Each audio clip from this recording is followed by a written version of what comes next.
Hey there, this is BugPowderDust. Thank you for joining me for episode 3 of Distinctly Average World of Tanks. Today we're going to showcase the JgTiger88. Now, we talked about premium tanks last time, and I thought this was actually a good example of showing you a premium tank that is actually quite close to my heart. I do love the JgTiger88. It's a trusty old boat. If you've never come across the JgTiger88 in your gaming, that's not entirely surprising. It's not a very popular tank anymore. It used to be. It's a very, very good moneymaker, and I'll show you a couple of examples with a couple of games I'm going to show you. It's a very, very good moneymaker, even if you are playing non-premium. It's not very popular because I think it's quite slow, and the upper armour up here can be penetrated quite easily by gold, and that kind of negates its usefulness. But in my experience, people don't tend to spam gold at this if you play it right. The armour on the front, as you can see, is 250. Now that armour basically stretches from here upwards. It doesn't include this. This is a weak spot, and also, as usual with German, in fact all German tanks, this lower front plate is a big weak spot as well. But as long as you angle it, I mean, obviously the best thing to do is go hull down, so you hide this area completely. But if you angle it, you actually get some good bounces off here, or you can get some good bounces. It's a great tank. The gun is extremely effective. It basically has the 88 L71. This is the same gun as the Tiger.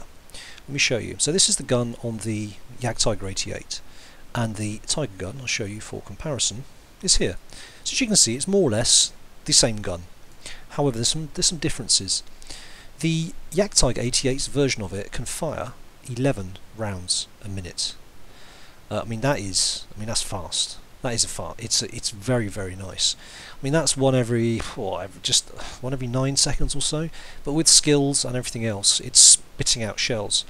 Now, if you can imagine, you've got the Tiger, which is famous for having quite a fast-firing gun, firing even faster. Exactly the same penetration, and also pen with gold. Exactly the same damage. Look at the accuracy, 0.31. One of the most accurate guns in the game. I mean, this thing tends to hit what you aim at 9 times out of 10, if not 9.9 times out of 10. Its aiming time, 2 seconds, compared to the Tiger's 2.7. I mean, there's nothing not to like about this gun. It's more accurate than the Tiger, which is already accurate, and it aims faster. This tank is superb. So, the only downside with the JgTiger88 is its speed. Its speed is not great. It turns really slowly. I mean, again, if you look at the Tiger, you can't really compare the two, but you know, the traverse speed on the Tiger is 26, and on the JgTiger is 22. You can't compare the two; they're completely different classes of vehicles. But it's a slow tank. The disadvantage with this vehicle is once you get circled by a medium, it's lights out pretty much, or indeed a heavy for that matter. So you need to keep your front pointing at the enemy and keep this gun singing. That's how you earn money. That's how you keep yourself out of trouble. Most experienced players won't play this tank because you can't carry a game with it. And that's why I think a lot of experienced players don't tend to play TDs very much. There's very few TDs you can carry a game with. You used to be able to carry a game with a Hellcat. That's changed. I don't play the Hellcat much anymore. That's the American TD. Let me show you that. USA. That's the M18 Hellcat. They nerfed it a patch or two ago, and it's not the beast it used to be. But you could carry a game with that, I think. In terms of German TDs, I mean, you can't really carry a game with many here. I mean, I'm more of a German tank player than anyone else, but there are certainly very few TDs you can carry a game with. Other than that, I love this tank. I mean, how many games have I played in it? I've had this for a long, long time. Let's have a look. JgTiger88, 127 games, and for me that's quite a lot. I mean, I don't tend to play TDs very often, but when I do like this tank. Interestingly enough, 46% win rate. Now, this is partially because I've had it a long time, and I've had it since the time I didn't really play very well. But I don't know, judge for yourself. 46% win rate. It does stand out glaringly in my kind of top 20-30 tanks here. I can't really put this down to anything other than my impact on the game is very much limited. As a mobile TD, you can move around, hit, phase, but with this you kind of have to pick a side and just wait or advance slowly. You don't want to advance slowly too much because you can get outflanked very easily, so you kind of stick near the back, and I think this is why maybe my impact on the game is less than it should be. Not that I can influence a game on my own, but there must be a reason for this, and I honestly can't think what it is. But there you go. Anyway, so I've got a couple of games for you. Both are on Steps, actually, which is a perfect game for tank destroyers, and I do hope you enjoy it. Okay, so here we are. It's a tier 9 game on Steps, and I am starting in the north. Now, Steps is a perfect map for tank destroyers. They can kind of skulk around the many kind of hills and dunes just in front of, well, both the starting points, and do some good spotting and get some good damage in. So I've got binoculars on the JgTiger88, and I've got a really good set of crew skills on here. So I'm making for that bush right in front, but I think the Jagdpanther's going for it. So I'm thinking, okay, where else can I go here? Now I need to keep myself hull down, so basically I need to hide my lower front plate here. I've got decent gun depression on here, so I'm going to see what I can do, maybe get some opportunity spotting. I've noticed the T37 has gone to E7, which is a very popular spotting place. He knows what he's doing, by the looks of it. He's got good skill. So I'm going to try and make use of this bush here, keep myself hull down, and see what I can do. First victim comes up. I kind of snapped the shot quickly. It goes a little bit high, but that's my own fault. I wasn't really expecting to hit that. Now I do have 6th sense on this commander, which is crucial for tank destroyers, so I know when I've been spotted, and I haven't been spotted. There we go, T43. Let's get this guy. A little bit lucky with that hit, to be honest. It almost missed him, but that's okay. Chiri. Look at that. Look at the accuracy of that gun. Went exactly to the middle of that reticle. 0.31 accuracy for you. Again, I've not been spotted yet. My 6th sense hasn't gone off, but I'm aware of the T43 coming up the middle here. Now, although T43 on his own isn't much risk to me, he's not going to be able to circle me very well here, so I'm not overly bothered. So I'm just waiting to see what else pops up. And there's an AT-15 right at the edge of my draw range. There he is. He's just been rendered now. If you're wondering how I know that, it's if you look on the minimap, the red square, that's how far my draw range is. So everyone can only see only 500 meters on this client. You can see further than that on the minimap, but not on the screen in front of you. So there, I've been spotted. Not sure what by. Probably the AT-15. The T-43 didn't have a line of sight to me. So I back up and wait for this guy to arrive. And I'm going to see what he's going to do. Is he going to come up to my left? It looks like no, he's going to go around to the right. Now the Jagdpanther to my right is aware of this guy. As you can see, he's kind of... Oh, actually, no, he's not. I thought he was. My bad. So it's just me. So I'm thinking, okay, it's just him and me. I can bully this guy. It's a tier 7 medium. His gun can't really do a lot to me unless I show him my front plate. That's why I back up here. I don't want to do that. But he backs up. So I'm going to push forward and bully this guy. Unless he tracks me, which he doesn't, I'm going to punish him. Poor shot. I bounce off his gun man. It's the only place I could have shot him where it would have bounced. So I'll make up for that. An AT-15 is starting to shoot at me now, but he's not doing any damage. But he has tracked me. But that's okay. I'm assuming I'm low enough here for... Yeah, so as soon as... Let me just... let me show you that. As soon as I straightened up myself... if you noticed before I was angled slightly, pointing at the T-43, and the AT-15 was bouncing me because I was angled. As soon as I straightened up to back up, he shot at me again, and it went straight through. And it killed my driver, you'll notice. So, I decide that I'm going to push forward. Then I changed my mind. I made this mistake before. I was going to push forward and try and harass the AT-15, because if he can't get my lower front plate, he's got no chance of getting through me. But then I thought, no, the game isn't advanced enough yet where I can't get flanked quite easily. So I back up, and I decide to use this ridge here, so if the AT-15 pokes round, he can't see my front plate, and therefore he can't do anything to me at all. So I kind of wait here. But the AT-15 has decided that he's not going to chance his arm. He knows the limitations of his gun, and he can't get through me unless it's the lower plate. So I'm going to back up here. A little bit conscious, I'm showing my side to where the AT-15 might be, but I'm kind of assuming here he's not going to show, he's not going to pop out again. A rather foolish 50-100 decided to run across here. I don't quite have the gun depression, so I move, take a shot, lead him, realise that I've run out of lateral movement, get another shot. That's fine, he can do that all day long, I don't mind. I mean, I'm firing a shot every 4-5 seconds. really punishing him. You'll see in the bottom left hand corner I've already done 2,300 damage, and I've not been going long. That's not bad for a gun that does about 230 average damage. So I've landed, as you see, exactly 10 shots on target. So, waiting. Let's see what we got. Tiger's behind the rocks, can't hit him. There's also an Object 704 up there somewhere, and I don't want to expose myself too much. The Object's got a nasty gun. It's got the BL-10 gun, which was first found on the IZU 152. It's something like 240, 250 penetration, and almost 800 damage. 700 damage. Now the Tiger's got his turret turned on to me, but now he's got his side turned to me, so I take absolute advantage of this. And there's the Object 704, but he's got a rock between me and him, so that's not a problem.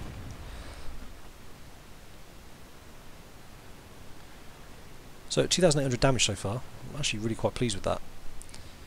I mean, none of it's on a tier 9. I haven't damaged any tier 9s unfortunately, but there's really only 3 in the game on the enemy side. One's a T-54, and then we've got the 2 objects. So, kind of pause here, trying to get the lay of the land. The AT-15 still hasn't shown itself again, but we've now lost the left flank, if you notice, or my right, the minimap's left. T-29 is going to push up, and here's the AT-15, who spotted me.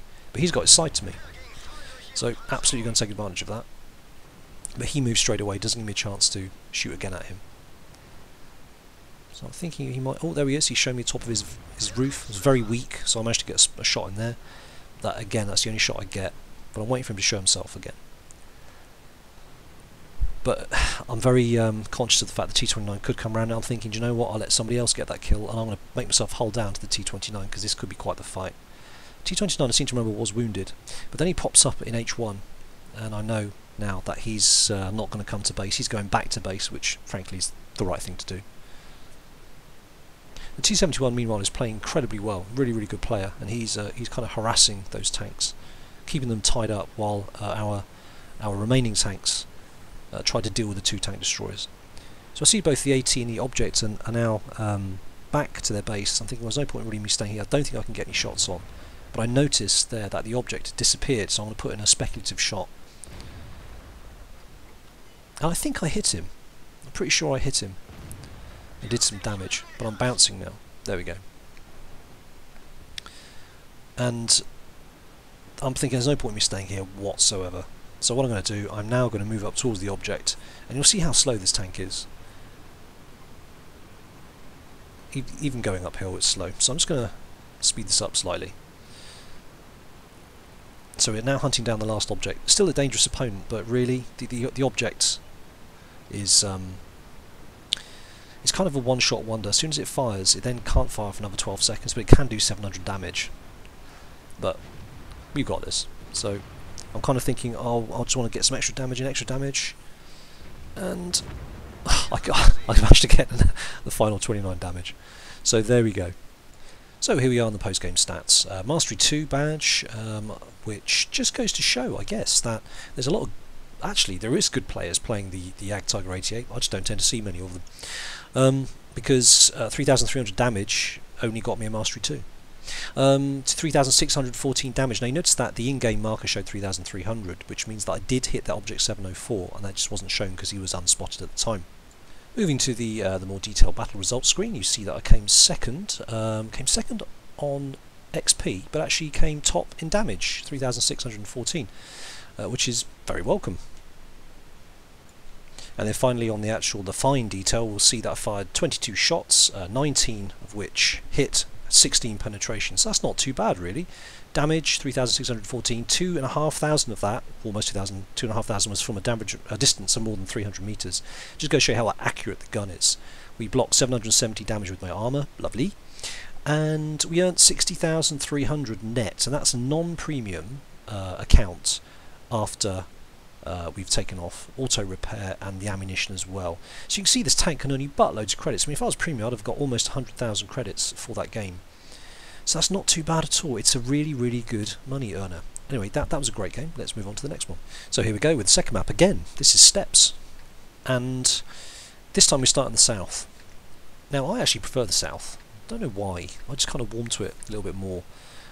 Tier 8 game this time, not rather than a tier 9, which means that I'm in a much better position in a heavily armoured vehicle, such as the JgTiger88.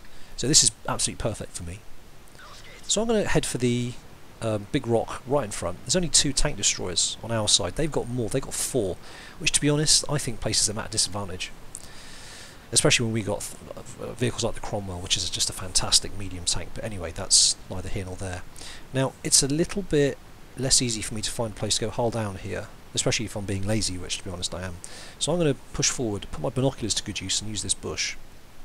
So let's see what I can spot. Binoculars not quite active yet, and I've been spotted, so I need to move back behind the shelter of this rock. See the ELC coming up. Not really a massive threat for me, but I'm going to turn around, put my armour between me and him just in case. Here he comes, and there he goes. So again, he spotted me. There's no artillery in the game, and there's no artillery in the last game actually as well, which is pretty cool. So I'm going to come up here and see what harassment fire I can put down across the way and try and support our right flank. So the AMX, good player by the looks of it. He's not poking up over the ridge, and I lose sight of him.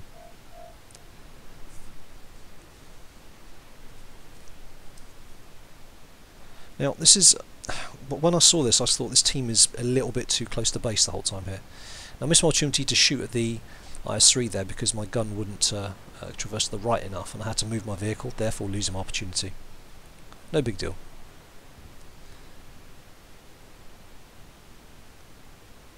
Again, the SU-152 kills at IRL, which is unfortunate.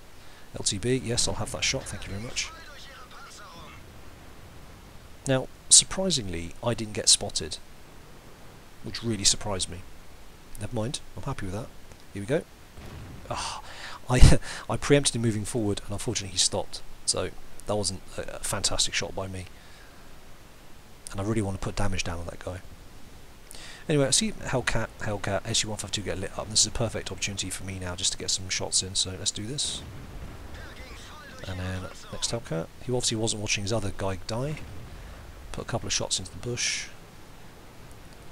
And again, I'm still not spotted, which is brilliant. I was going to try and shoot the SU-152, but he cloaked, and I wasn't exactly sure where he was. So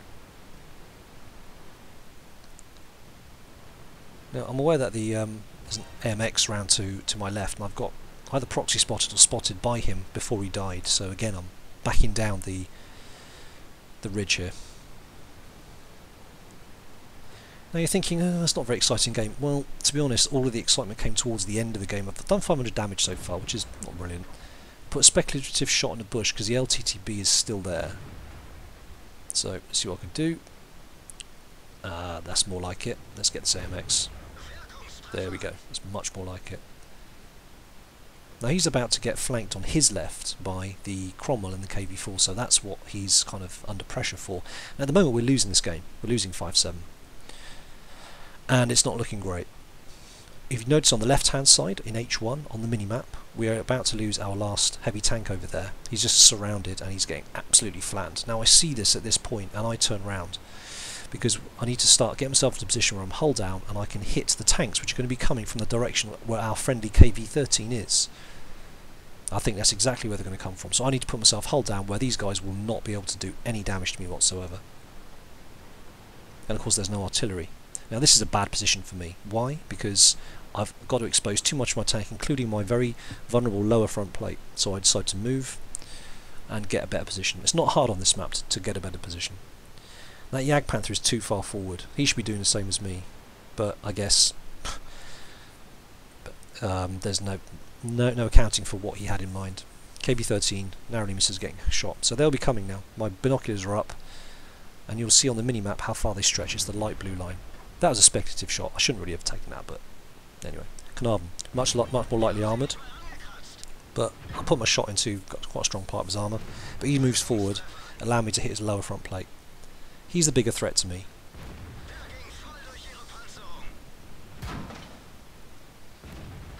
And I think my doorbell goes off round about now. The worst timing in the world, and it's my wife at the door. I don't know why she's ringing the doorbell because I've left it unlocked. So I'm thinking, well, I've just got to do this momentarily, and I see a break here, so I quickly take off my headphones, run downstairs, check to see that if she's coming. That's why I'm just sat here doing nothing. So I take a hit from this Tiger, which I really shouldn't have taken, come back upstairs, put the headphones back on, and I'll be back in the game momentarily. I think I'll take another hit from the tiger. Yeah, 3 damage, very frustrating. So I'm back in the game now. Angle myself towards the tiger. Now you're going to have to work for it, mate. So put a shot into him. I'm kind of wiggling, moving backwards and forwards, making it harder for him to hit me. He tracks me, so my tracks eat the shot that would have gone to my lower front plate, and that's fine. I'm good with that. I'm not repairing my tracks from now because my angle is okay. I don't want to waste it. There we go. So aim. It just goes under, bounces under him. I was trying to save the Jagdpanther, but okay, here we go. Lower front plate. There we go. As long as I shoot his lower front plate, it's all good. Now the game's 11-11. We've drawn it back. This is actually quite exciting. It can still go either way. I've got a Tiger 2 and an ARL. All I need to do is get my angle on his tracks, so I track him, so he's not moving anywhere. I see a KV-13 coming in behind me, and this ARL could be a problem. I decide I'm not going to shoot the ARL. I need to concentrate on the Tiger because I'd be exposing my side otherwise. Tiger's the bigger threat. 12-11, so we are slightly in the lead here. That was a bad shot by me. I don't know what I was thinking. I should have put my shot into his lower front plate, which I'm going to do this time. There we go. You see how fast I'm firing? This gun is just awesome. I should have waited for the aim to settle. I rushed my shot. I don't know why I tracked him. I felt his lower plate was over angled, and see, this is what makes him between me and someone who's like a unicum. They wouldn't have failed those 2 shots, whereas I do. So the game is totally in the bag now. It's now 14-11. You cross that point where it could go either way. We just crossed that there. With that King Tiger being lost and the ARL going down, there's like no chance. So now we're going to hunt down the T28, and he can't have gone far, so he's there. And I'm thinking, will I be able to get in the last shot on the T28? Let's hope so. You'll see in the bottom left-hand corner, I did 1,009 damage to that Tiger 2, so I'm actually quite pleased with that. Tiger 2 is not the tank it used to be. Here we go. I fire on the move. It's pretty epic, and get 17 points. So there we go. Okay, here we go at the end of game stats screen. It was a victory, not as much XP as last time. Last time was a double, obviously, but I think would have earned about 1,000 if it was undoubled. But you know, we did a decent amount of damage to quite a few tanks. On the detailed team score screen, we'll see we came second both in damage done and also in XP. It's not too bad, I mean, considering that I'm fixed and I can only hit certain targets. Coming second with the amount of damage dished out is actually not bad. I'm actually really happy with that. And then on the final details screen, we'll see that I fired about 24 shots, so that was pretty much the same as the previous game. 20 hits, 12 penetrations, so a few more bounces there. I'm not sure if it takes if it counts hitting tracks like I did with that Tiger at the end as penetrations, but that probably accounts for this low number. 968 damage from over 300 meters, so quite not as much as last game, but unlike the last game, damage blocked by armor 1340. That's pretty good, really. That's down to angling and kind of hiding the lower front plate there. So that was actually really good. Not as much silver as last time, but still 45,000 isn't bad. 73,000 if I had a premium account. So that's actually a very enjoyable game as well. So I hope you enjoyed watching that. That gives you an idea of what the JgTiger could do, and I'm sure it could be played a lot better in somebody who's much better at game than me. But I really enjoy the JgTiger. It's slow, but you know what you're getting, and you can kind of hold your own with that armor. So it's a great armor on the tank, great gun on the tank, but you have to know your limitations really. So I hope you enjoyed that, and if you are considering buying the JgTiger88, you can get it, I think, for both the in-game tech tree and also the out-of-game store. It's about £30, probably what, €40, and I don't know, $50 I guess. But if you do like tank destroyers, if you like sort of more maybe immobile stationary tank destroyers, heavily armoured, give it a go. It's actually really nice, and as I said, I've really enjoyed my time playing it. I hope you enjoyed this. If you did, please leave a like or leave a comment, and I'll catch you in the next episode. Cheers.